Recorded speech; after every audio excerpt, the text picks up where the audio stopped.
How's it going, guys? I'm back again with another video. Today we're going to be doing an alternator on an Audi A3, 2006 plate Audi A3. It's a diesel 1.9 TDI, and we're going to be doing an alternator. So let's get on it. Right, the first thing we're going to do is we're going to take the battery leads off.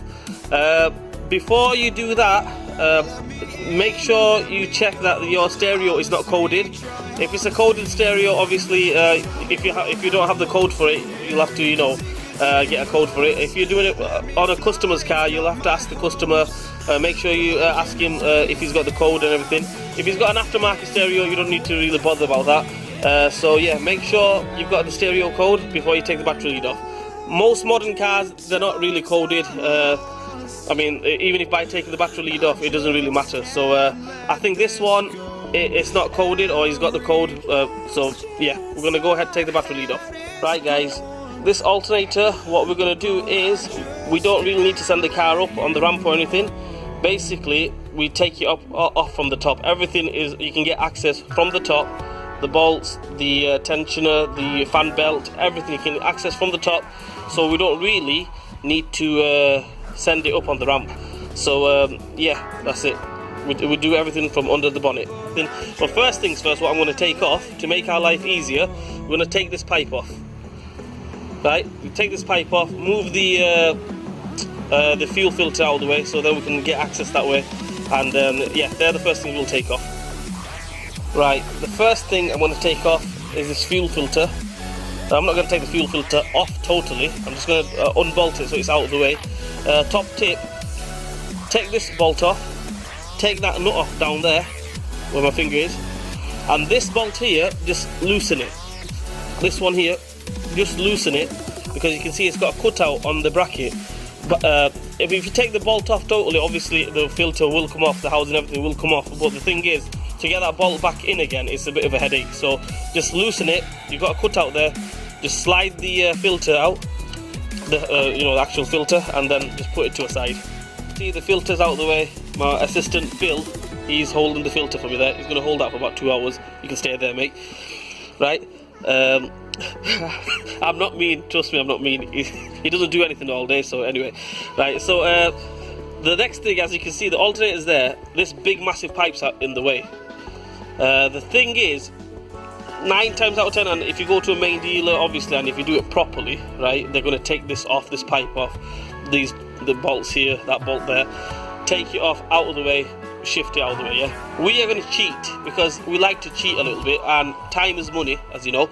We're just going to take this one off, take that one off, take the wiring plug off, obviously, and we're just going to swing it out of the way, so it just gives us enough room to get the alternator out. That's all it is. That's all we're going to do. I mean, as it is there, maybe I can maneuver it out through the gap here, but just to give us that extra bit of room, I'm just going to take them 2 bolts off and just move it to a side. That's all I'm going to do. As you can see, I've took that off. That's moving and everything, but obviously that bracket is in the way, so it can't go. It's touching the bracket there. So what I'm going to do, it's only 113 milli bolt. Take that off. I can do it with one hand. There we go.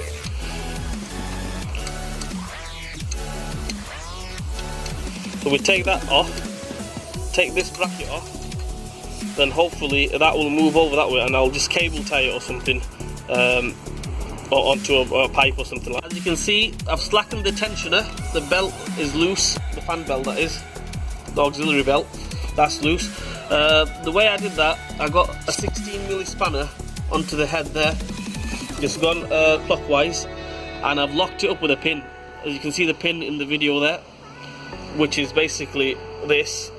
You get it with the new tensioners and everything. So the top tip, when you do, if you ever change the tension on your car, keep this pin, it'll come in handy. So all you do is just lock it up there, and then that is safe and we're good to go. We take the tensioner off, take the fan belt off, that's out of the way. You can see the fan belt is off. What we're going to do now is, I've already gone and slackened them because it saves me a bit of time. We're going to take the 2 bolts off the tensioner. One's here, one is down there. I can't really show you on the camera, but it's there. You can just make it out. We'll go ahead, take these 2 off, and the tensioner should just fly off. After that, we take the alternator bolts off. We'll get to that, I'll show you guys. So basically take these two 13mm bolts off and that tensioner should just fly straight off. Tensioner, it's got 2 bolts on it, as you can see, one there, and it's got the pin which I've got on it there. If you haven't got a pin, obviously you have to, a drill bit. If you can get a drill bit in there or something to lock it up, it'll really help you. If you can't find anything, then obviously you'll have to struggle. You'll have to hold it with the spanner and take the bolts off. Right guys, we can see the alternator clearly there. Obviously that pipe will move out of the way.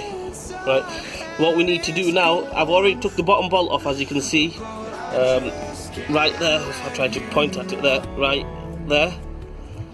I've already took that one off. We're going to go ahead and take the top one off, which is there.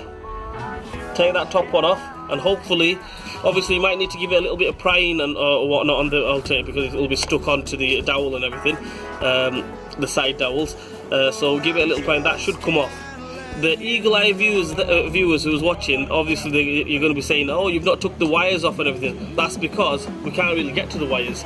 Once the alternator pulls out a little bit, we should be able to get to the wires and the 13mm nut, that the live wire and everything, and we'll take it off last, basically. So first things first, we take that, we'll get the alternator out of the bracket, and then we take the wires off. Bolts off. The alternator is totally loose and freestyling, basically. Now, as you can see, we can see the wires. There's one wire there, and the 13mm nut there. All we do is take them 2 off, and there's a little 8mm right down there where I'm pointing at now on my finger, where I'm moving my finger now. Very hard to show you guys, but we need to take that 8mm or is it 7mm nut off, and hopefully these wires should move away. And then comes the hard bit, which you will need 2 people.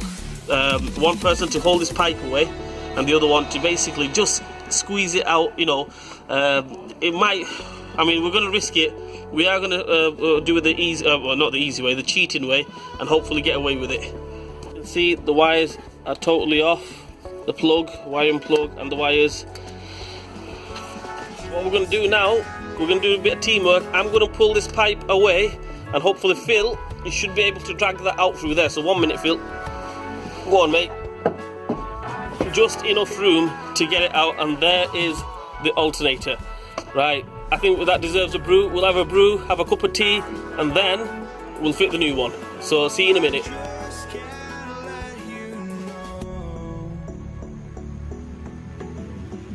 Another tip, just before you fit it, I would check if all the wires, everything's, wiring places, they're all the same. The plug, make sure the wiring plug is the same, and make sure it's a 2-pin plug or a single pin plug, whatever pin it is. Make sure it's the same one, make sure it's the right one. Another thing is, make sure it's the same shape as well, the plug. On these VWs and Audis and Skodas and basically the VW range, you see this plug here, this one here. Sometimes you get an oval one, sometimes you get a square one, sometimes you get a half and half. Basically this is round on one side and square on one side. Make sure they're the right ones. Okay, yeah, so yeah, make sure you check that. On this one, it's got a flat edge on one side and round on the other side. On some of them, like I said, they have round on both sides, and some of them is square on both sides. So yeah, make sure you check that. You can see I've got the plug back on, wiring plug back on there. The wiring 13mm nut back on there.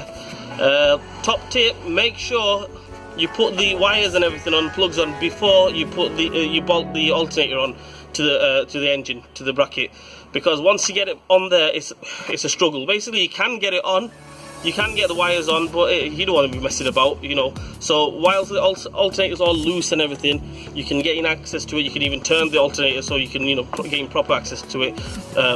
Put all the wires and everything back on. Be wary of is, don't go mega tight. Tighten it up, but don't go like mad on it, where you can easily snap the alternator on this side. So just basically go tight on it, but don't go don't tighten it up with a strong arm or something like that. Just go tight with the ratchet, and that should be okay. Thing I'm going to do, I'm going to put the tensioner back on, put the fan belt back on, and then obviously fit everything in reverse order. Basically, we're going to fit the tensioner, fit the fan belt, then obviously fit the pipe, this pipe here which goes there, then fit the fuel filter, put them 2 bolts back on, and then basically that's it. Guys, the alternator's back on, everything else is back on, all the pipes, all the fuel filter and everything. Phil's there trying to break the cap on the thingy-my-bob. I don't know what he's messing about there for, but I'm only messing. Make sure it's on tight. I'm only messing. Right, anyway, yeah, so everything's done on the alternator side. The only thing left to do now is light the blue touch paper and stand well clear. I'm only messing. Just put the battery lead on. Yeah, battery lead's back on. Obviously I'm going to tighten that little nut up, start it up, and we'll check it, see if it's charging. Right guys, as you can see, the car's running. The battery light on the dashboard should be off. If it's off, then obviously we know it's charging.